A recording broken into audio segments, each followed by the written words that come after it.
everybody. Hello, hello. Breuer. What's happening, Rick? Jim, thanks for being here. Thanks for having me. Congratulations on what I feel like for you has to be like a massive milestone in your life as such a metal fan. This is huge. I've been waiting for this since I was 17. Is it something you knew you were waiting for, or something that you was kind of like put off in the distance but just knew that you loved metal? Well, when I first started doing stand-up, this is high school, and I started in a rock club. So I would MC, but I was also trying to do 80s metal. I was trying to sing Scorpions and get a band together. But I would host all night as Ozzy. This next band is an amazing band. You're going to love these guys, and they're crazy. And I would do James Hetfield, like, you guys are going to love them, jam! But the comedy took off so much quicker than the band, and by the time, then I was doing TV, and I lost the whole band thing. Right. But it's always been in the back of my head. I've been dying to get out there. I just haven't had the confidence.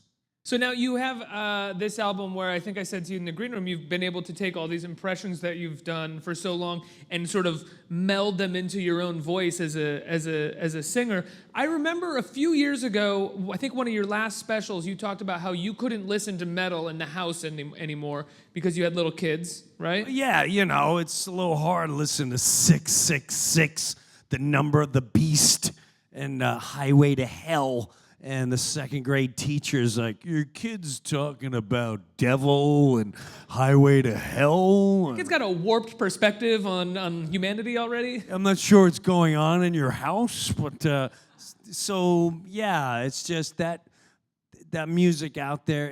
I had to be in my garage listening to it. I couldn't really put it out there. Is that where you brought the band?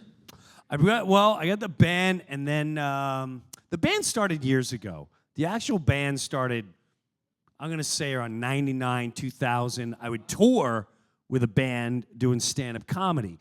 And then once I had kids, I pulled myself off the road, want to be a dad, took a radio gig. And then 2008, I started going back out, doing stand-up. And then with the stand-up, I had that urge to get back into using the band. And then all of a sudden, I got booked at this rock festival in England. It was called Sonosphere. And I'll never forget, I show up, and it was probably like 5,000 people in this tent. They were hammered. It was ugly. And they said, oh, you're going to be great. And the comedian before me had a guitar. He was from England. And I remember watching, going, oh, my God, I should have brought a guitar. I'm going to get murdered on stage. He went out on stage. He got booed off the stage. They were throwing things at him. They hated him. So I had my wife and 3 little kids. And I said, why don't you guys go in the back room? And my wife said, are you nervous? I said, yes. They're booing this guy off the stage. As soon as they say Jim Breuer from America, I'm going to get booed. When they're crushing one of their own, he's got a guitar. I'm going to go out and do stand-up about my family. I'm going to get murdered. What sort of stuff was he doing on his guitar? Was he doing sort of like acoustic impressions? No, he was doing like some funny songs or something like that.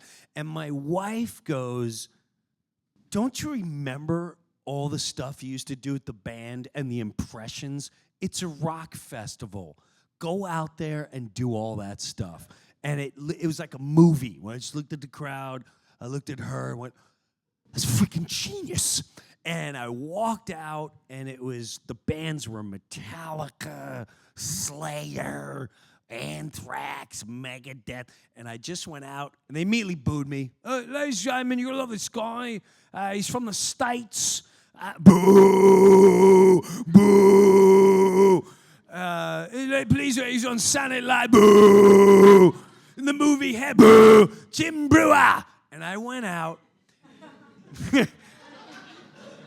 and on that same show was Steve-O from Jackass, and he's like, "Oh, dude, you're gonna be great. They're gonna love you, man. Don't let them get to you. It's gonna be awesome." So that's a solid Steve-O you've got. You're gonna be great. You're gonna be great. I'm gonna light my ass on fire, do a triple salt. It's gonna be great. So I walked out there, and I went, let's, how great we're all here to see metal. How about Metallica? how about Megadeth, Slayer? And then I went, but the one thing that really bothers me is, how come the Prince of Darkness is not on his set? I'm the Prince of Darkness. And the whole crowd went, oh my God, we love this guy. And I won them over. And within 15 minutes, I had them singing bingo as I was imitating every rock guy. I'd be like, okay, this is, I'd be like, this is Brian Johnson of AC/DC. You ready to do bingo? And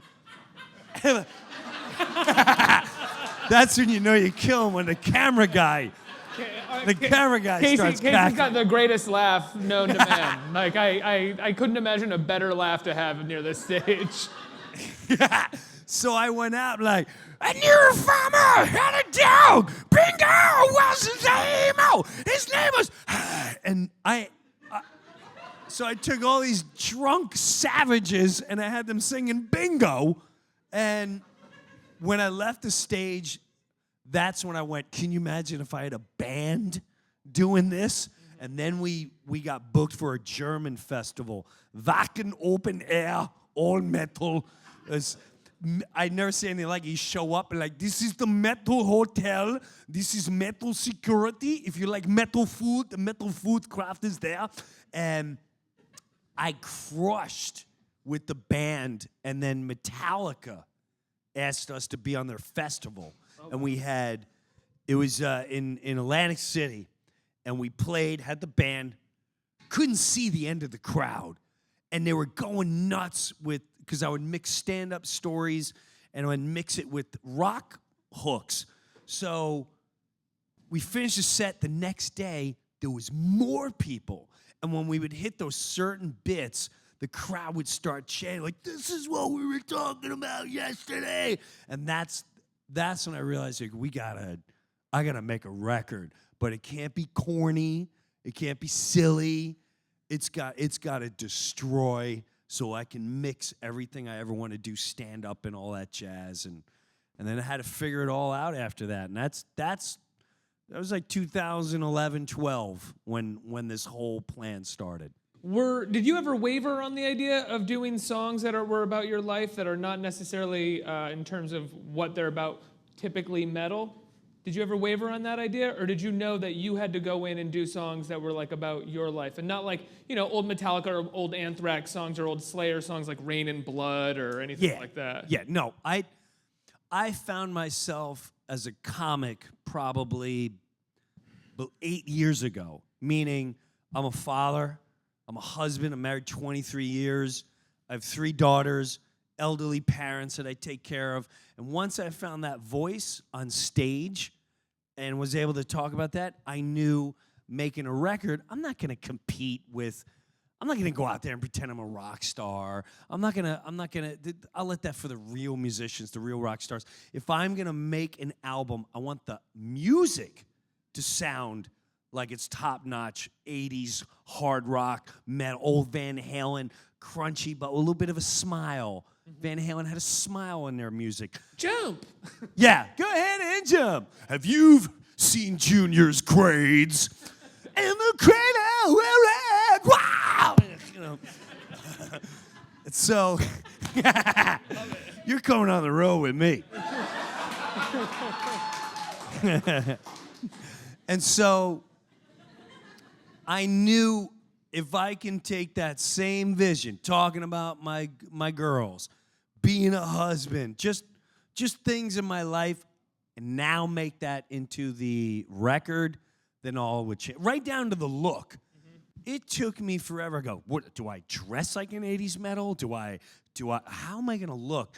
And I'll never forget this, because as sad as this is, when I spend a lot of my time alone, when I have alone time, no kids in the house, no wife in the house, when no one's looking, I take my favorite songs and I give myself a concert in my garage. Yeah. That's what I do.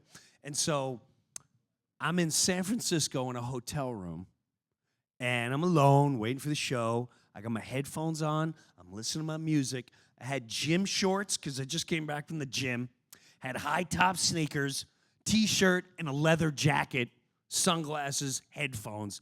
And as I'm jamming, I looked in the mirror and went, look at this banana. This is the guy.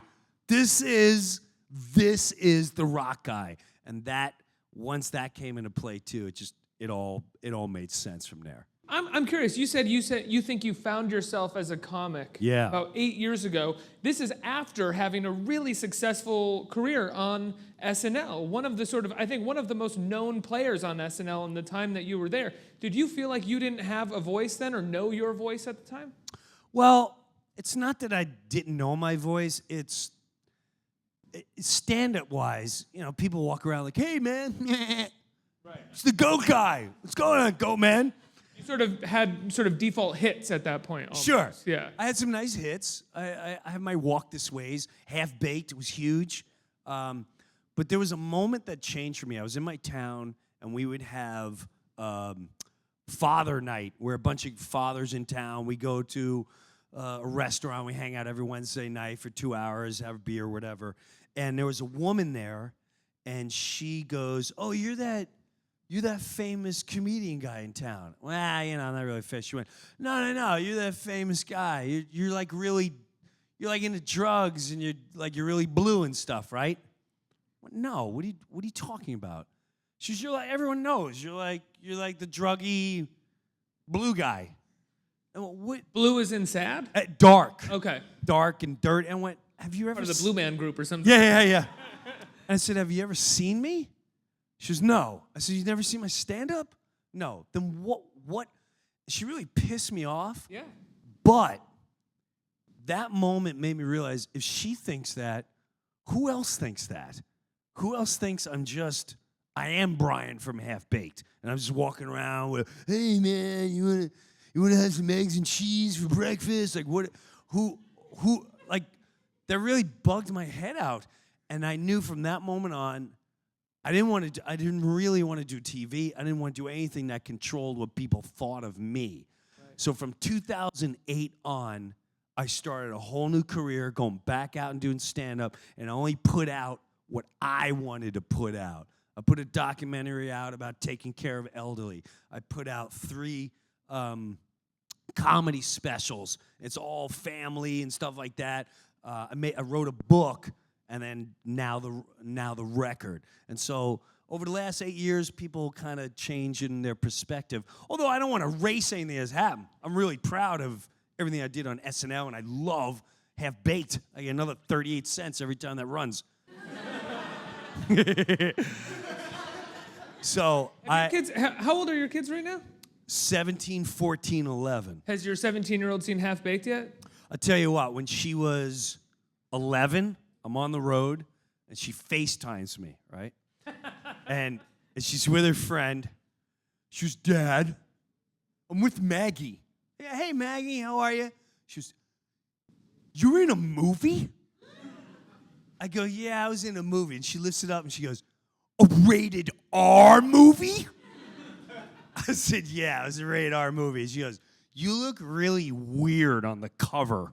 I went, well, Daddy played a weird character. So it was a little, she did eventually watch it and all that jazz. And but they just know me as Dad. Although I will say this, I think it was 2 nights ago, she's with her boyfriend, and I come walking in the house, and they're watching Half Baked.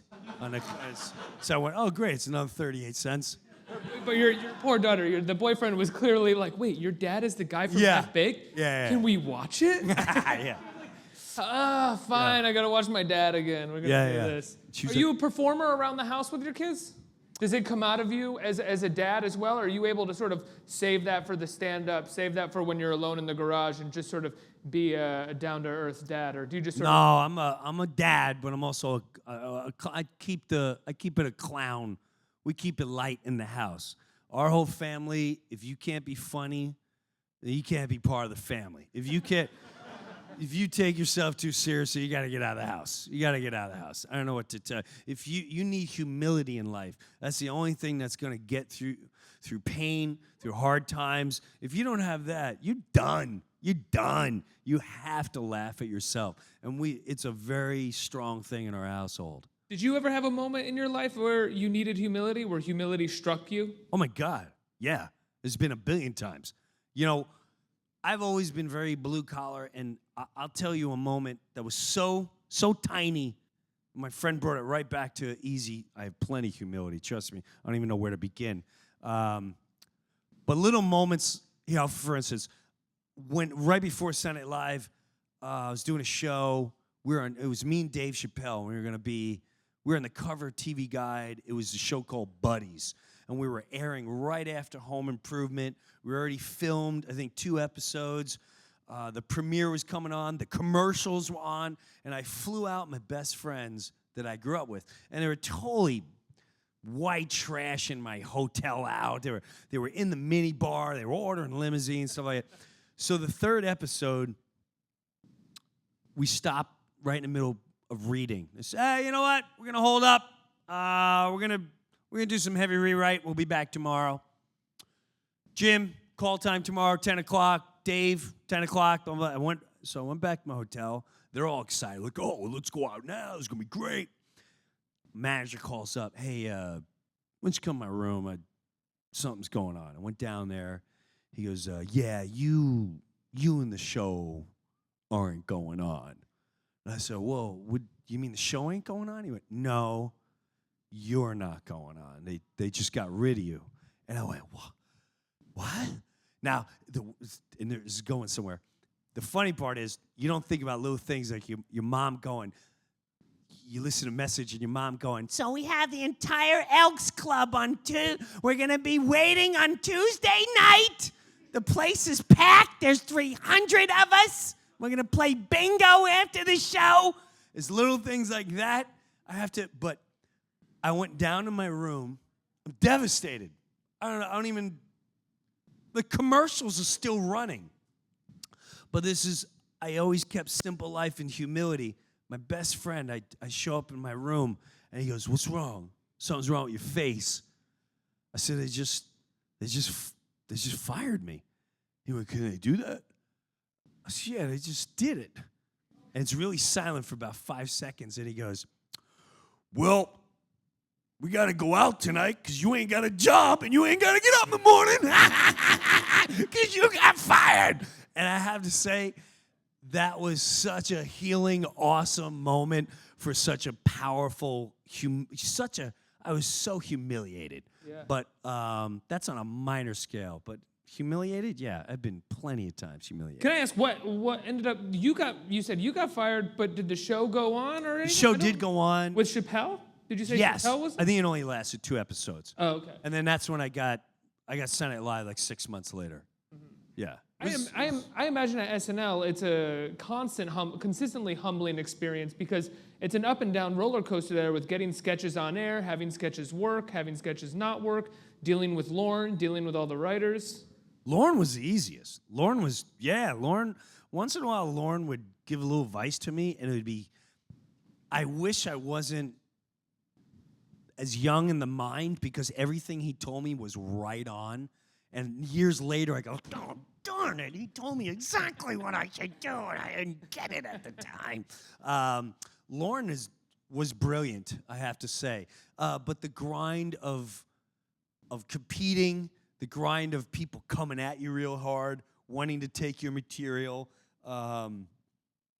just the politics, it's hard. It's harder than everyone realizes.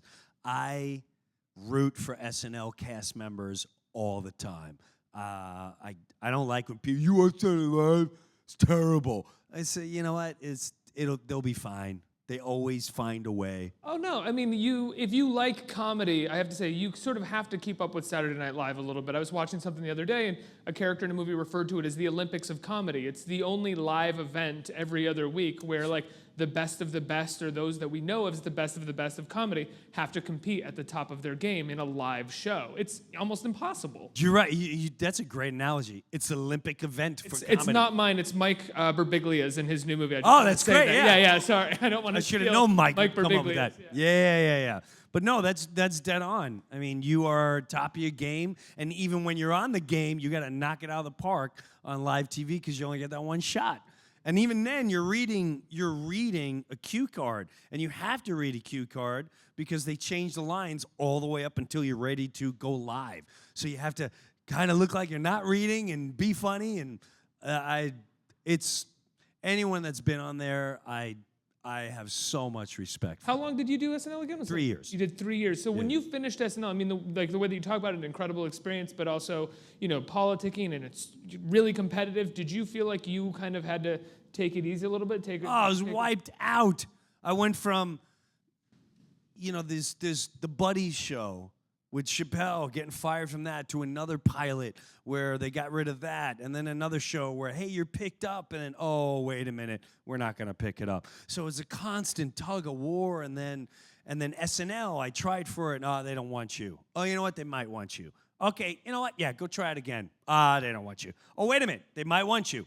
And that went on for 3 months, and when I finally got it, and then I was convinced I was going to get fired. I couldn't get on the show, and finally, it's so exhausting. I was exhausted, man. I was a fried egg. When we were done, and even Half Baked. When Half Baked came out, I thought, wait till people see me in this movie. I'm gonna have leather pants and a kangaroo and a $10 million. I crushed it. I'm still waiting for a phone call. Never. People don't know this because it's a cult favorite at this point. But upon Yes. release, Half Baked was a massive bomb. It was a massive. It was out when As Good as It Gets, Good Will Hunting, and Titanic. And we can look back and say Half Baked is the better of the four. and it was still at the time where you filmed a movie, and then the movie didn't come out till almost a year later, and then after the movie came out, maybe 8 months, 9 months later, it was on HBO for a little bit, and then it came out on VHS over a year later. So I remember I was in Clearwater Beach, long forgot about the movie, haven't been able to get another movie, and then I went to dinner that night, and I walked in a sports pub, and I was with my 3 nieces, and we walked in. It literally was like a movie. The whole place just, like the music went, and they all stopped, and they're all staring at me, like, what? I know I wasn't that popular in SNL. I said, this can't be Go Boy. And we walked to the back of the room, and then I turned, and there were all these college kids, and one kid came up to me, and he got on his knees, and he was doing that "we're not worthy" thing. And then another guy came up, and he started going, give me 2 pizzas and a Funyun. And I had no clue what he was doing. And I didn't know what was going on. And I said, oh, the movie Half Baked. I went, Half Baked? That was a year. And then Dave Chappelle called the next day saying, Jim, man, are you getting what I'm getting? He said, it's on video and it's blowing up, dog. It's blowing up. People love you, man. Oh, damn. Killing it. But by then I had kids and I was already moving on, man. Yeah. I was already moving on. You bring up such an interesting point that I don't want to dwell on too much, but it's fascinating to even think about is the lifespan of a movie at that time is just crazy. The lifespan of a movie now is a weekend, 2 weekends. To be 3 weekends, you have to be Captain America Civil War. Right. But Half Baked literally lasted like a year and a half. And like, it's how movies could dominate the cultural conversation in the 90s because people were watching them and talking about them for up to 2 years. Yeah, it was unbelievable. And at that time, my favorite movie was Friday. And that was another thing. It was just the first one. But the first one was the funniest. I watched it 500 times. I couldn't get enough of Chris Tucker. And even that, like no one knew the movie. You had to have a VHS. Like, dude, you gotta watch this movie. And that was Half Baked. It was the same thing. And I think the reason why it's still such a big cult classic because we never did another one. Yeah. It still stands alone. At this point, do people ever ask you guys to do another one because of its success? Are people like 1,000 times a day? I mean, not regular people. I mean, like people in the biz, quote unquote, Yes, they still do. And you guys are like, absolutely not. That's Dave's thing. That's Dave's puppy. Would you do it if Dave asked you to do it? In a heartbeat. But I will say this. For years, I said no. I will honestly say Dave was at my house maybe, I don't know, 99, 2000, and he said, Jim, man, they really want to do another Half-Baked. And I swear to God, I went, no. Listen, you made a brilliant movie. You said you want to be the Mel Brooks of comedy. You are the Mel Brooks of comedy. Your next movie, make just as big as a cult, but a completely different subject. And you'll kill at it. And at the time, he had this whole thing called The History of America, where he would do it on stage. It was belly laughing funny. I said, do that. You'll kill in it. Let me play whatever banana you want me to play. And then shortly after that, he got the Comedy Central show. But not until about a year ago, I actually wrote, like, you know what? Maybe a 20-year reunion might be something really cool to revisit. I think it would blow people's minds. But again, that's something for Dave. If his heart ain't into it, then there's no sense doing it. Absolutely. Let's open up for questions from the audience right here. Hey, what's up, Jim? Thanks for coming today, man. What's up, Hammer? So, question for you. Yes. Last year, you became a bit of a viral sensation on Facebook through your Mets reaction videos. Not so. Yeah, it's very true. Not so. How did those start, and did you think that they would blow up the way they have? No. Cool story the story, the way it really started was I had a social media person call me and said, you really need to start making videos. I said, I'm not going to do it. So you need to tweet. No, I'm not going to tweet. I'm going to be 48. I'm not doing it. I said, no, you don't understand the way this one does and all that. So I started making videos in February, little things with my family, and it would get like 15,000 views, maybe 18,000 views. Now, I will say at the time, why these Met videos were so special, my wife was going through her second bout with breast cancer. She was going through chemo and all this other jazz. And one of the things, I'll never forget this moment, which is why it made that season so special for me and the videos for our family. She just came back from chemo, and she could barely lift her head, right? And it's the Mets' first game. They're playing the Nationals, and the Nationals just got Max Scherzer, and they signed him for $1 billion. And the Nationals are the team to beat, and the Mets will never do well. And Big Bartolo Colon is going toe-to-toe with Max Scherzer, and Max Scherzer had a no-hitter going into the 7th inning against the Mets, and I'm watching it like it's the 7th game of the World Series. And when the Mets are about to win, I'm like, yeah, and I turn around, my wife, with no energy, bald, no hair, she's giggling. She's going, and I went, what are you laughing at? She went, this is what you should be doing videos of. You should be a fan. Don't be cool. Be a fan. Being a Met and make those videos. The fans will love it. I went, oh, my God. That's freaking brilliant. And she went, every game. I went, what? No, just this game. She went, no, every game. You should really be doing this. So during a dark period in our life, that's honestly what sparked the Mets videos. So thanks for asking. But no, if you told me by October I'd have 2 million views a night, I'd think you're crazy. And now when I go to the stadium, it's really weird to walk around. Some people know whatever you know me from, and I'll have a little kid go, oh my God, Dad, it's the Met video guy. So it really sparked a nerve to the point where I'm going to expand on that. And in a month, keep a view on those Facebook videos. And I'm going to start to search for people representing all different teams. And we'll all be on a site, and it'll be a cool show and stuff. It's going to be cool. Awesome. That sounds great. Thank you. Next question. Hey, man. Right here, bro. What's up, Hammer? What's going on?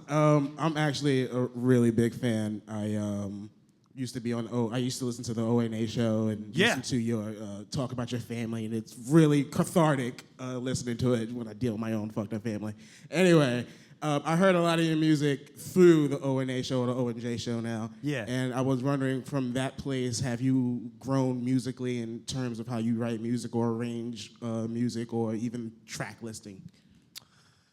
Well, wasn't so much from what Opie did for me was give me so much confidence in a lot of things where I'm at. Storytelling, stand-up comedy. They were around when I first started doing the music years ago. But the real influence, I have to say, once it came to this was I knew I could do it. The writing came from my producer. The guy who produced this album, he's in Volbeat. He produced Volbeat. He used to be in Anthrax. His name's Rob Caggiano. I don't know anything about music. I just thought he would tell me. I'd come in with the songs, and I said, "What time am I going to be there?" He's like, 1 o'clock. So, okay, so 1 o'clock, do one song, be out by 5. Because you're not just walking in, going on a mic and singing. You really don't know what this entitles? Well, no, just come in and start singing. We'll knock it out, bring some tea. And he's the one that would sit there and drive me bonkers.